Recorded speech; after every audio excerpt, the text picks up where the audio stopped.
ಸ್ನೇಹಿತರೆ ನಮಸ್ಕಾರ.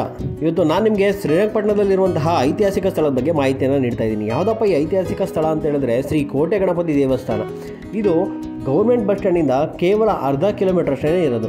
ನೀವು ಪುರಸಭೆ ಅಥವಾ ಜಾಮಿಯಾ ಮಸೀದಿಯ ಬಲಭಾಗಕ್ಕೆ ತಿರ್ಕೊಂಡ್ರೆ ಅಲ್ಲಿ ನೀವು ಟಿಪ್ಪು ಮಡಿದ ಸ್ಥಳಕ್ಕೆ ಹೋಗುವಂತಹ ದಾರಿಯಲ್ಲಿ ಬಲಭಾಗಕ್ಕೆ ಈ ಬೋರ್ಡ್ ಕೂಡ ಕಾಣಿಸುತ್ತೆ. ಅಲ್ಲಿ ಮೆಟ್ಲುಗಳನ್ನು ಇಳ್ಕೊಂಡೋಗಿ ಈ ದೇವಸ್ಥಾನವನ್ನು ನೀವು ನೋಡ್ಬೋದು. ಇದು ಕೋಟೆಯಲ್ಲಿ ಆ ಗಣಪತಿ ಮೂರ್ತಿಯನ್ನು ಪ್ರತಿಷ್ಠಾಪನೆ ಮಾಡಿದ್ದಾರೆ. ಇದು ಟಿಪ್ಪು ಅವರ ಕಾಲದಲ್ಲಿ ಕಟ್ಟಿರುವಂತಹ ದೇವಸ್ಥಾನ.